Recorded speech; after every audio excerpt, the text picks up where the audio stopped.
There we go. Okay, we're live, yeah? Yeah. Wonderful. How's everybody doing today? Uh, we've had a few technical difficulties, but we overcame adversity. Overcoming adversity, and this is what we do. This is a recovery live stream, so overcoming adversity should be every topic. Uh, hey everybody, I'm Johnny, and of course we have Brian on and Krista, and we have a special guest, Jamie, and we're gonna be talking about some big topics today. But before we do, let's just go around and do a little round robin introductions, and who we are and what brings us to the live stream today. Krista, Sober Barbie. Tell us, give us a 30-second elevator pitch. So I will have 10 years of sobriety in August. Got sober in jail. Took many obstacles to find treatment in an area that has zero treatment. When I came home, I knew no one sober, so I felt it in my heart to recover out loud, and it's been the most beautiful journey ever. And social media has helped give me a voice, and watching people like Jamie has super inspired me to just keep going and giving out so much hope. That's phenomenal. What a great elevator pitch. That was perfection. That was very good. Perfection. Brian, what brings you here today? So I recover out loud as well.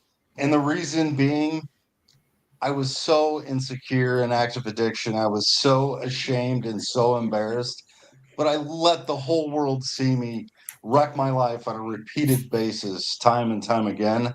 So I figure now that I'm doing well, I might as well let them see the good parts of who Brian is today and, recover out loud to give other people hope because I was so hopeless in active addiction. So if anytime I go live or speak or do any of these things, I hope I give one person some hope. Hope is the key. Hope is what we're trying to bring to everybody. So thank you. That's a phenomenal answer. So now our special guest, because Brian and Krista do this all the time, so they're not so special anymore. Jamie, tell us a little bit about yourself. Well, first of all, I just want to say thank you so much. You guys are all super inspirational.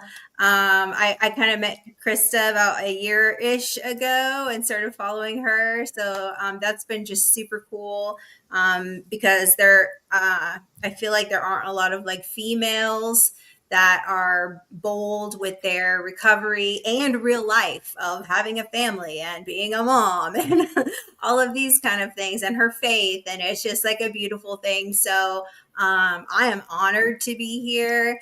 I am in the Athens, Georgia area. So everything here is UGA, go dogs.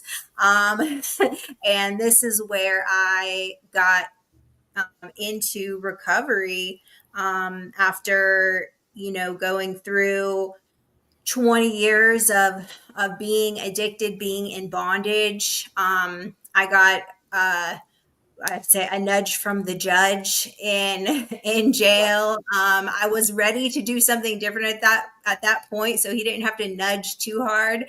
I just didn't know how to, and came into Athens, Georgia, into this house with 13 other women who were trying to do everything I wanted to do.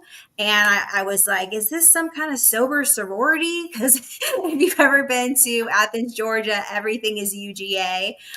So it's a very interesting place. I had never seen anything like it. But these are a group of women who told me that they were going to love me until I could learn to love myself. And they helped me, guided me. You have to go to meetings, get a sponsor, do this, do that, serve, get a job, don't wear that, wash your hair, like all these things they had to tell me. They had to teach me like how to live life. And and it's been so amazing. July 20th will be 10 years for me as well. So that's really exciting.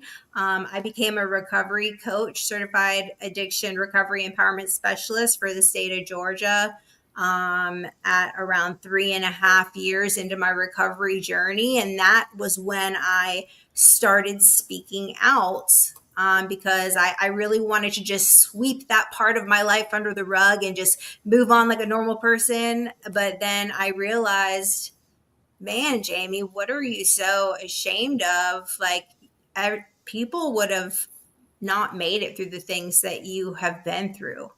And so because of, of that, I started speaking out about recovery, and here I am. Tremendous, tremendous. Congratulations on 10 years coming up. That's outstanding. Okay, so today we have a topic. We have a topic that we're going to be discussing, and it's kind of a strange one because it's rock bottom, and rock bottom is different for everyone, and it's so let's go around and kind of say what our rock bottom was. Brian, you want to start us out? What was rock bottom?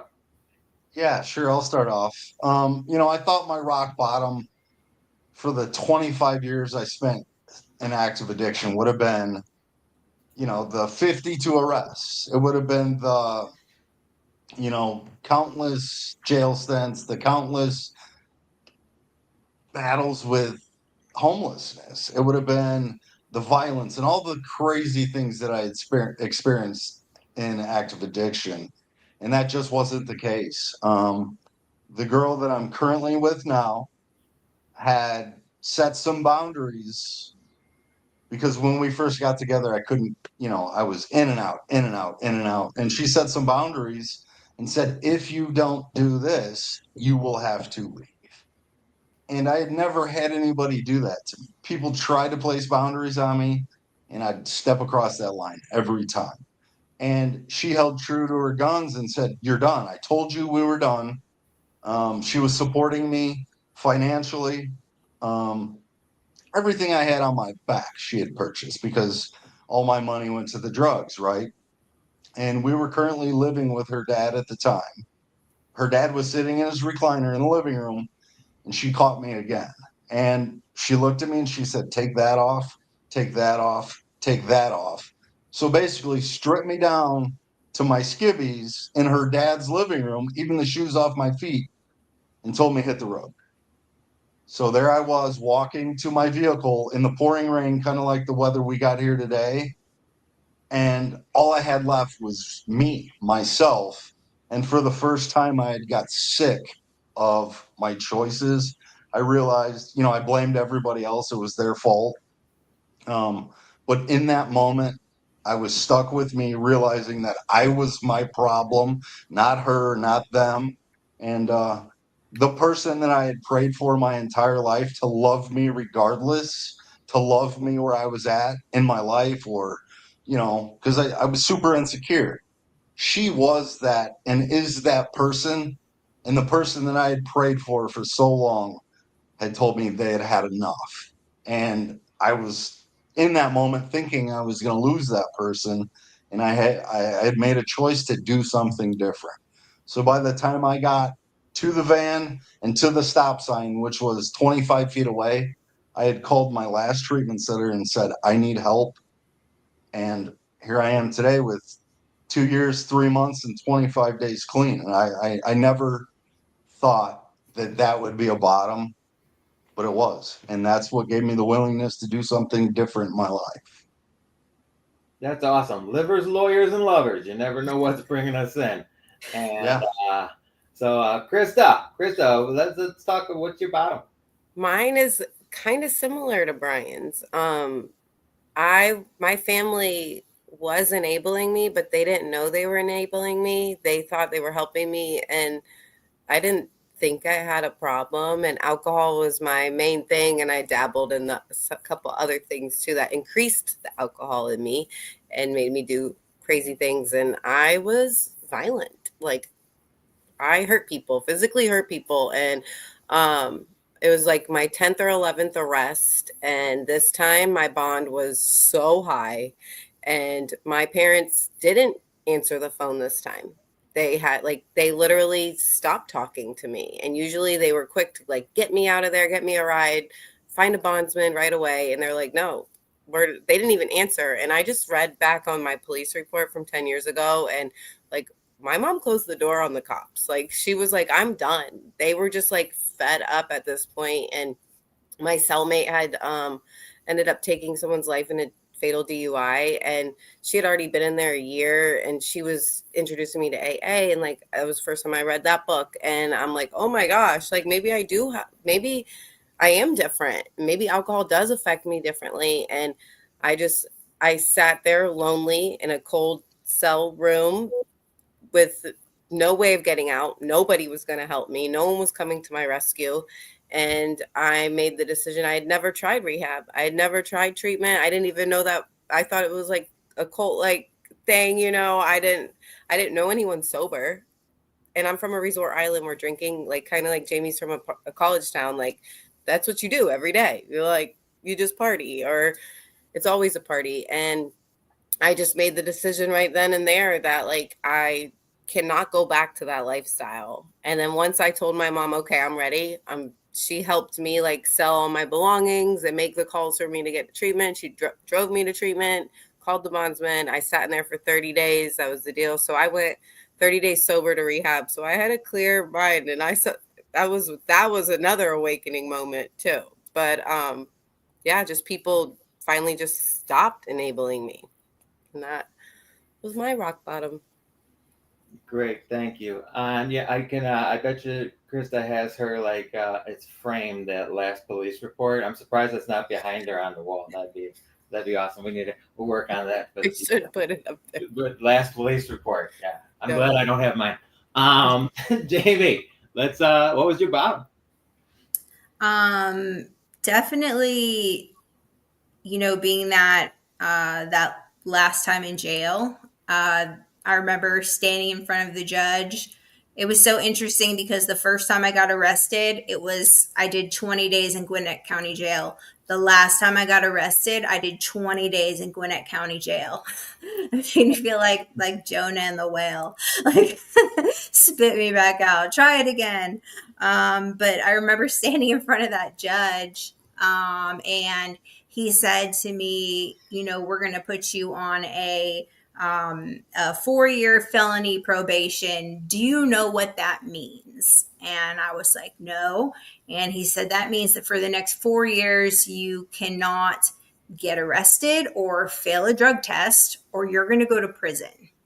And for the first time, something clicked in my brain.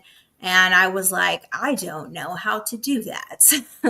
And so, and I proved it, because within getting out, within 3 days, I was already getting high again.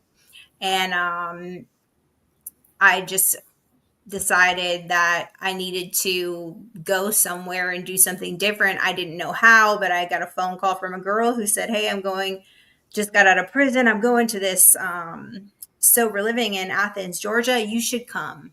And I just said yes. And so that was it. See, and I love this diversity, because everybody's story is different. And when we're talking to newcomers, because I don't know who's going to hear this live stream. I don't know who's on live now. I don't know who's going to hear it later. But if someone hears it who's gone through some of the trials and tribulations that one of you guys have gone through, maybe they'll think, oh, well, maybe that's my bottom too. So it's so important to share, the key, that what brought us here, what brought us to recovery, what was that defining moment? Because I mean, if you think about it, throughout the course of our drinking, drugging history, there's a lot of bottoms in there. I didn't get arrested every time I went out, but every time I got arrested, I was drinking, and tequila, that I'm telling you, I was really bad with tequila. So the idea that, everybody has their own rock bottom is enormous. And what we have to remember, and this is what we have to continue to put out there, is our bottom doesn't define us.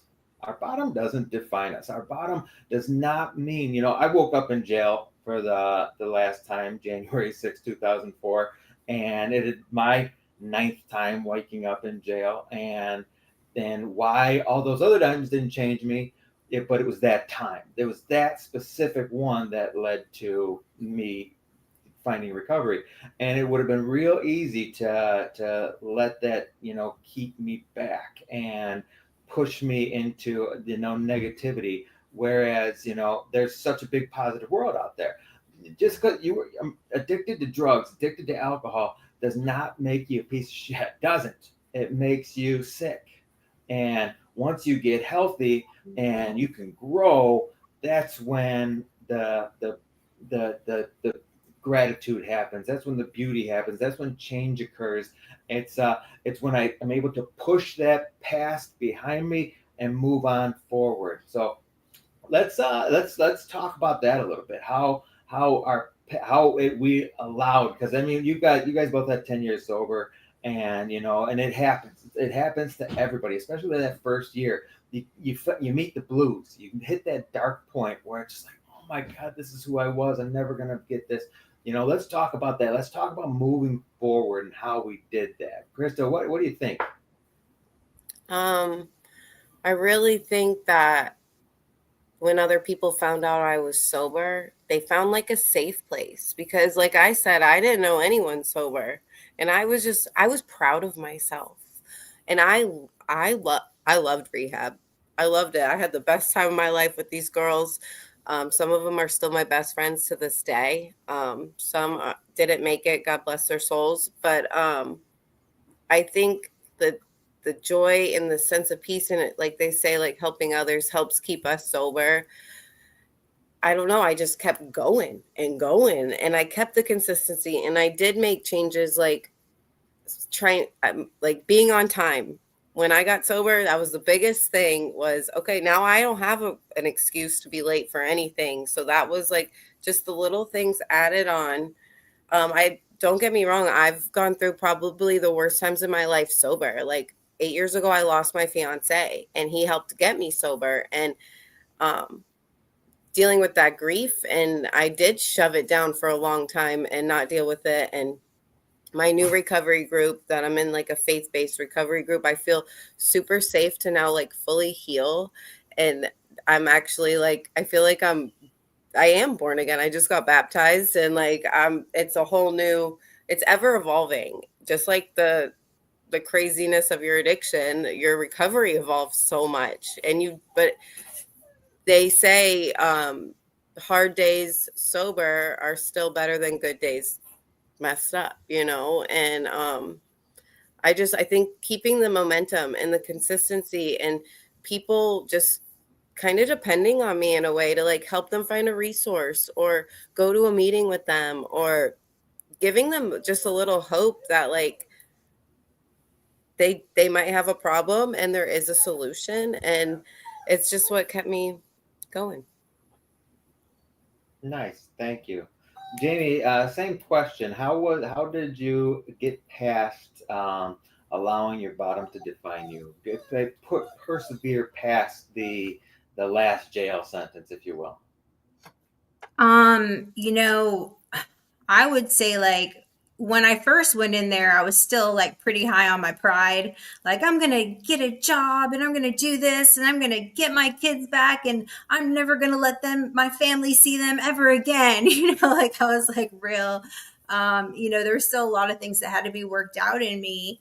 But like, I found like being involved, I can say, I think it was like 89 days in is the first time I ever spoke at a facility. And it was a facility I had frequented twice.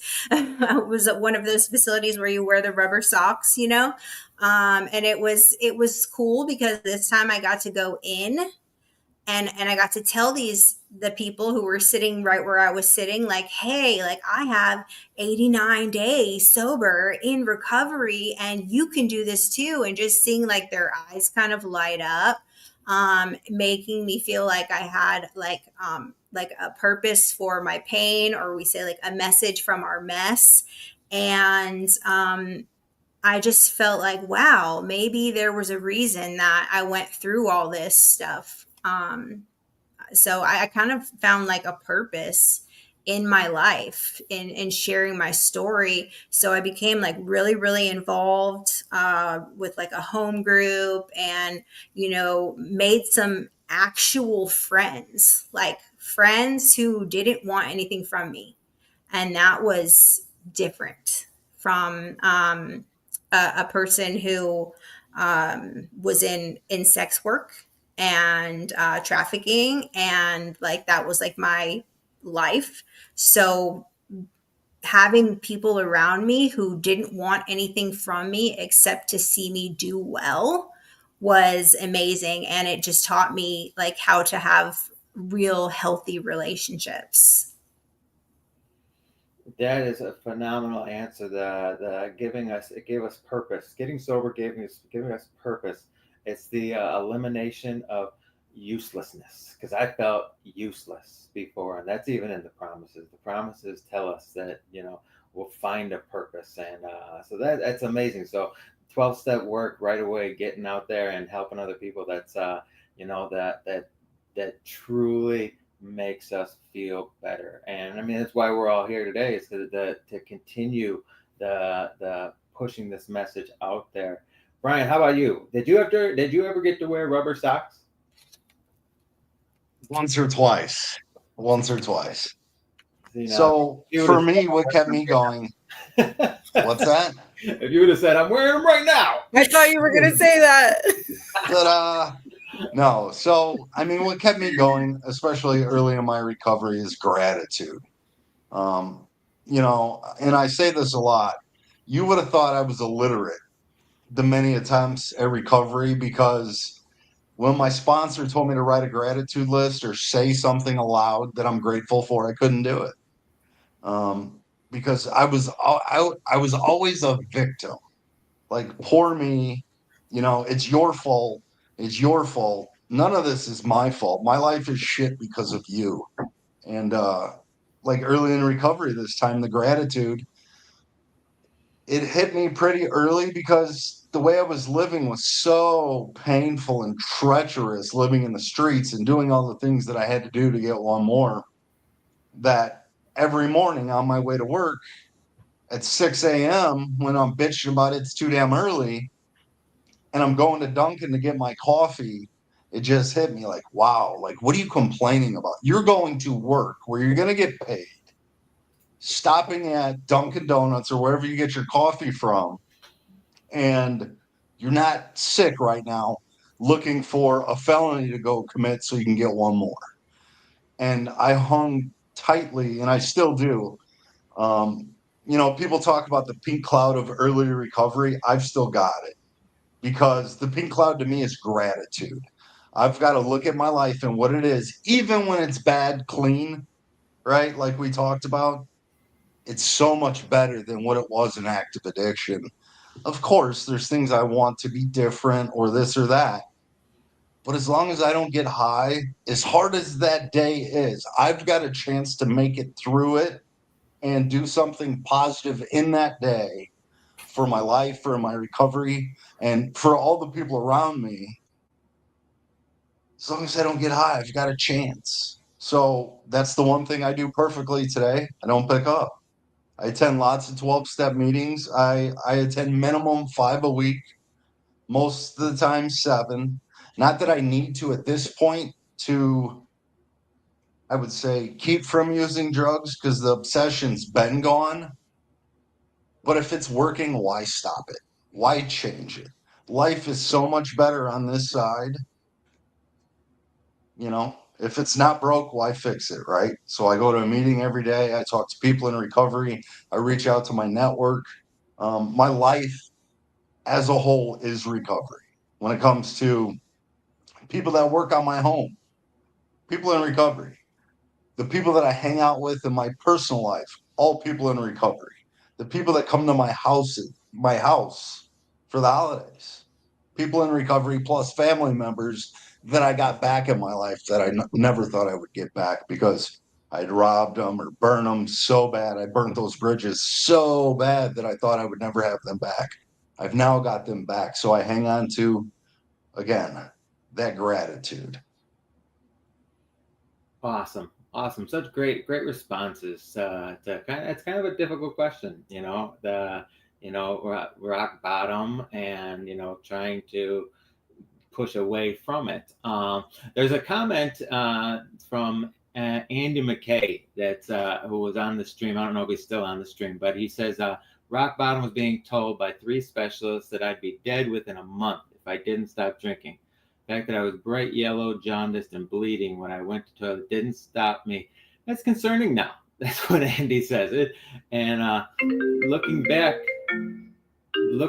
we it's easy to to go, what was I doing? What was I thinking? How could I possibly have become the person that I became? So Andy, thanks for sharing. Livers, lawyers, and lovers. We got them all. And let's. I want a lot of this stuff is kind of negative. Let's talk about something that we're grateful for. And Brian, you were just talking about gratitude. What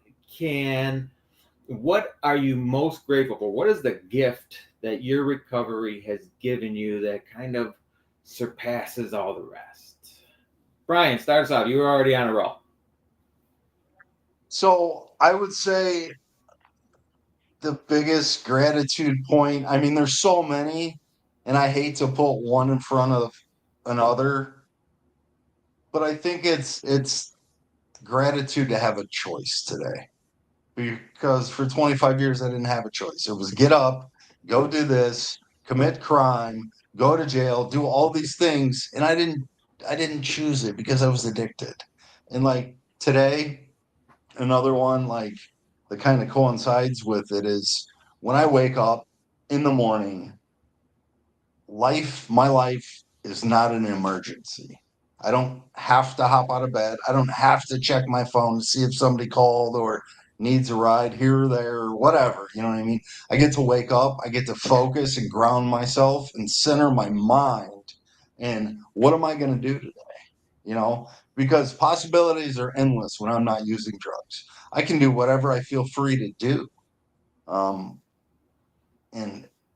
like it blows me away on a daily basis that I get to do the things I get to do, that I get to go to work, that I get to have a relationship with the family, that I get to advocate for those still struggling with addiction. Because and that's another reason why I do it as well, right? Because there was so many instances in my life where I felt so hopeless and just wanted some help, but didn't know where to turn. So that's why I recover out loud today too. For anybody that's struggling or feels those same feelings that I had at one point in my life, that hey, you can reach out to me because I will help you the best I can. Thank you, Brian. Jamie, what about you? What's the one thing that you are just recovery gave you this and you can't stop yelling it from the top of a mountaintop? I would definitely say my relationship with God, which has really shown me my identity, and self-worth. So understanding that I have self-worth and I'm valuable, and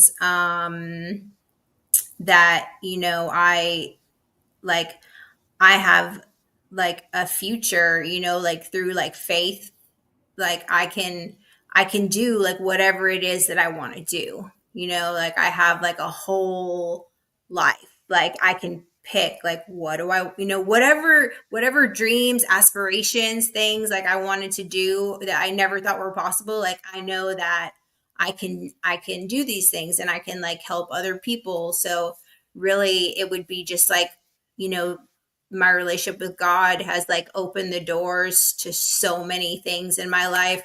and most importantly, being able to see the perception like of myself, like how God sees me as a valuable person. I love everything about that answer. And, you stole my answer. My relationship with my children, I have a 21-year-old daughter and a 9-year-old son. And my 21-year-old, I stopped drinking that she was 3 months old. So she's never seen me drinking. My son has never seen me drinking or drugging. That's awesome. But my relationship with God is by far the greatest gift that recovery gave me. That's it just that he's everything. It's everything, and it took me a long time. And I believe that when you come into the program, your relationship kind of it evolves with God. And you come in having been, having self-will run riot, and now I have to give up my will and and turn it over to a God of my own understanding. And for a long time, that was a sticky point. That was sticky. That was like, well, I don't even like this God character you guys are talking about. But with trust, with my eyes opening, being able to develop a relationship with a higher power of my understanding, it was something that I grew to love, and rely on. And just it just makes everything in life easier. Makes everything in life easier. I don't have to, whenever life is troubling, whenever something goes awry, it's always like, what's going wrong? 99% of the time, it's because me and my will taking over. Turning my will and my life over to God as I understand them, which is what the step says in I think it's the same in now, right, Brian?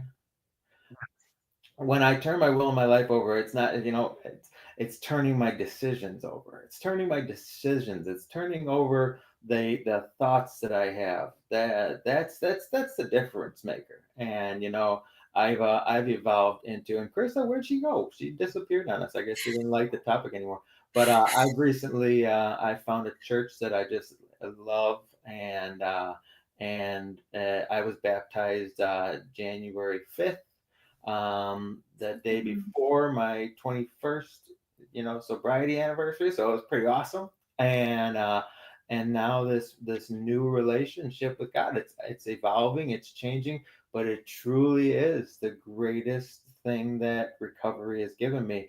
And the being able to pray and ask for help and know that it's going to come, whereas those foxhole prayers said back in the day to a God that I didn't even like, come on, God, get me out of this one, now I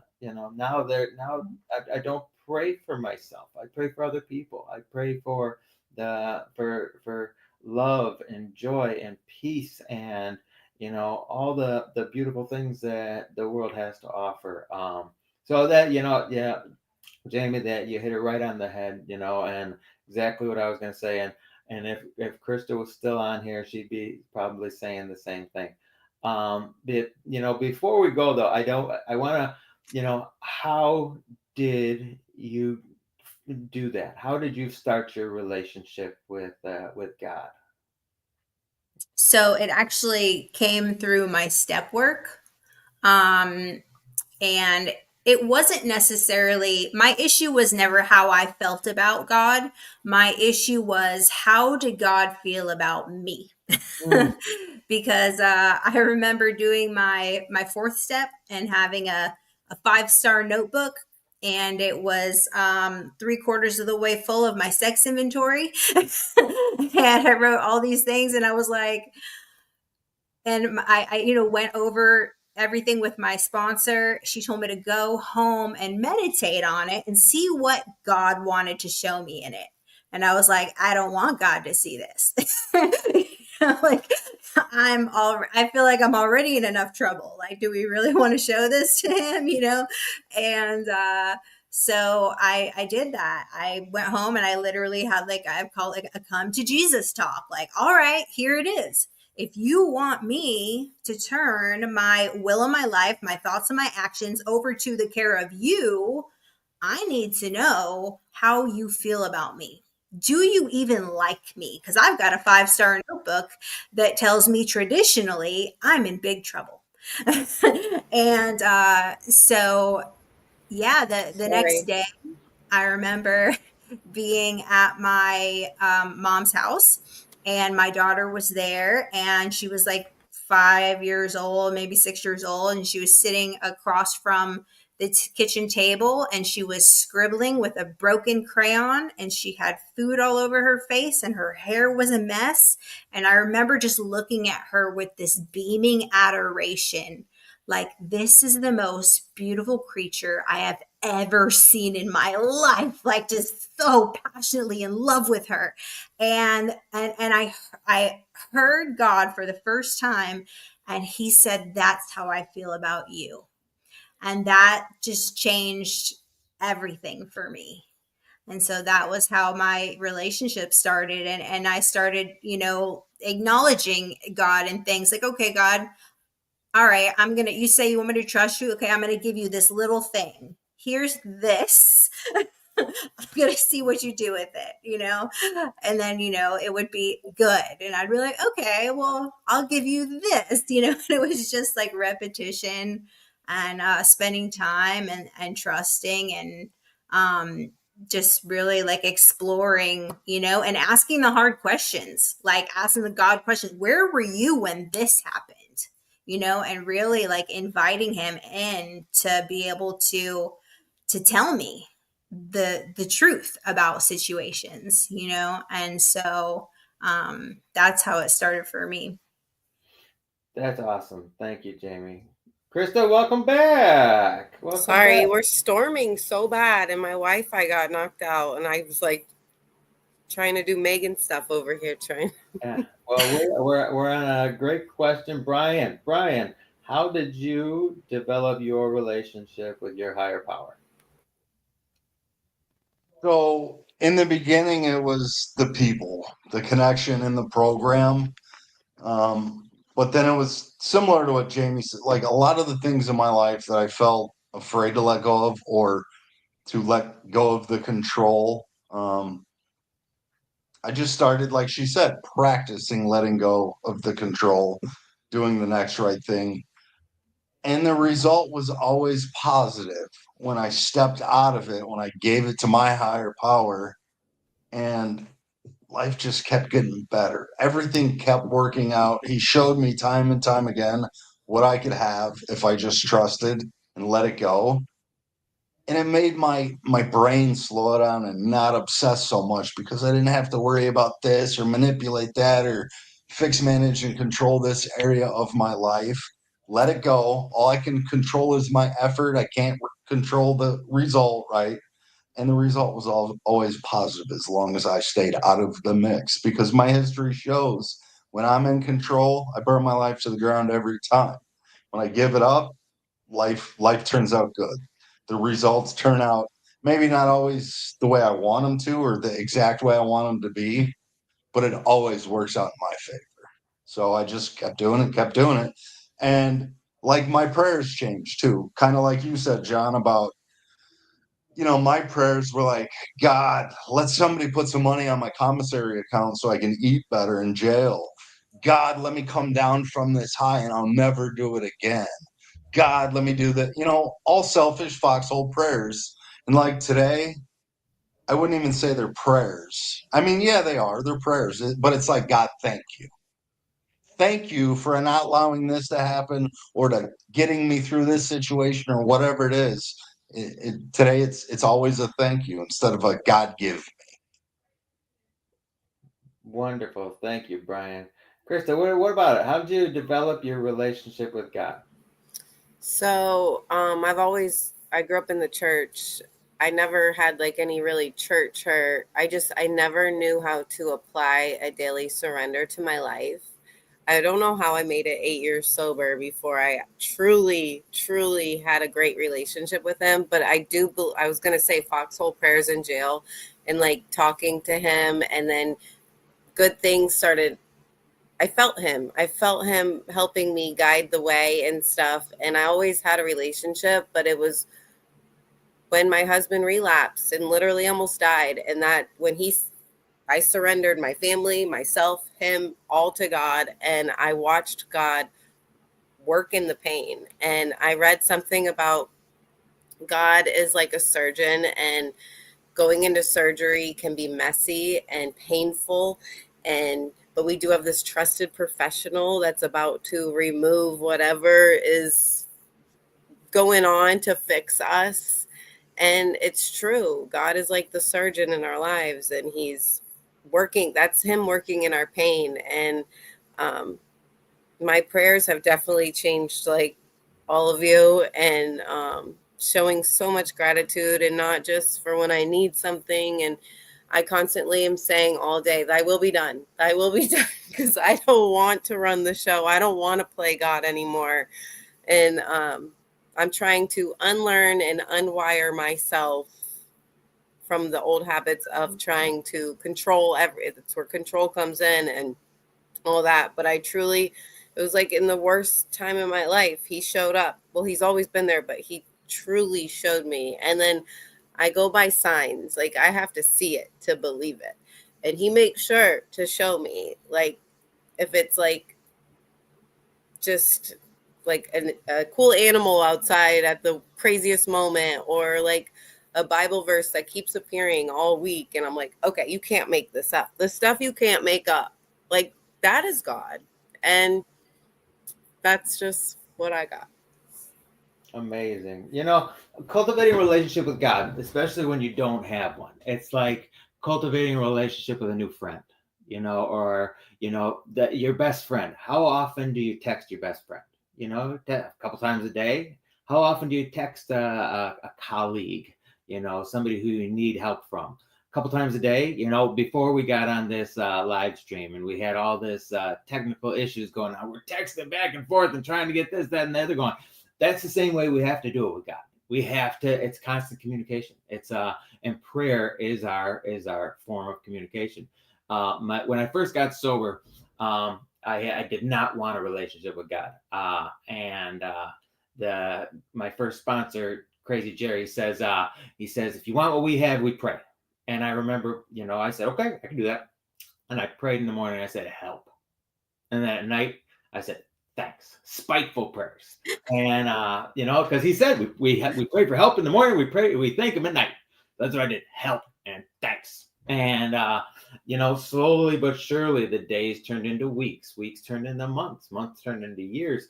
And life changed. And what was I doing different? I was praying. And they teach us the serenity prayer. And if you go to churches teach you prayers, and if you go to everybody teaches you how to pray. You just have to do it. You have to do it. You got to get up in the morning. So my big thing, I'm big on daily routine, right?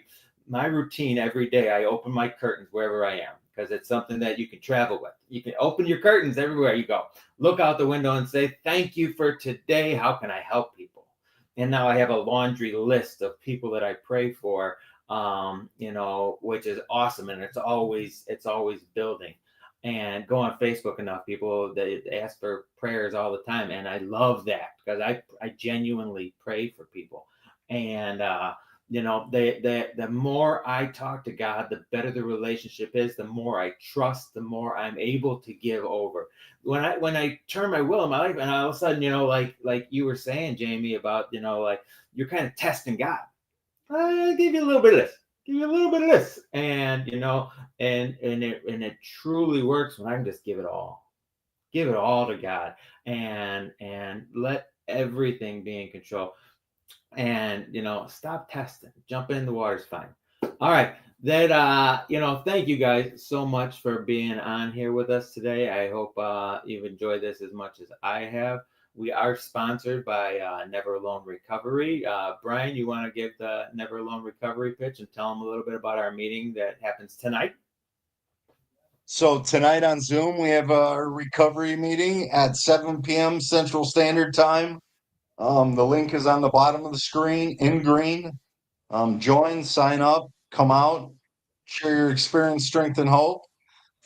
Please comment what you think we could do different in there. We're trying to grow it and develop it. and to be a platform for all of you. Never Alone Recovery, we're a free complimentary resource where we help those struggling with addiction. We help you with treatment, sober living, detox. If you need counselor, therapist, whatever service you need, we will connect you with the necessary resource free of charge. Check us out on Facebook, Never Alone Recovery, our website, neveralonerecovery.com. And if you're struggling and need one of those services, you can call our hotline at 1-855-831-9996. Wonderful, Love you Brian. guys. Thank you so much, Krista. Before we jump off, if people want to get in touch with you, they, how do they find out about you? Where's Sober Barbie at? I'm on everything. I'm on TikTok, YouTube, Instagram, and it's Sober Barbie. Made it easy for you to remember. You won't forget that name. Wonderful. Nobody forgets Sober Barbie. Don't you forget Sober Barbie. I think every Jamie, thanks again for being on here with us. We really appreciate you taking the time out to join us here and dealing with our technical difficulties like a champ. Where can people find you? Jamie Tall on all platforms. And if you're going to be in the Athens, Georgia area, June 28th, we're throwing a recovery community unity event at Hotel Indigo from 2 to 7. So anybody that wants to come out there, it's a free event. It's going to be super fun. Let me know. June 28th in Athens, Georgia. That's not a far drive from us at all, Brian. We'll get there in like 11 hours. We'll be there. It's not that far from me. Definitely. Let me know. Let me know if you want to come I out. will. All right. Thanks, everybody. And we'll see you next week. All right. Thank you guys. Thank you.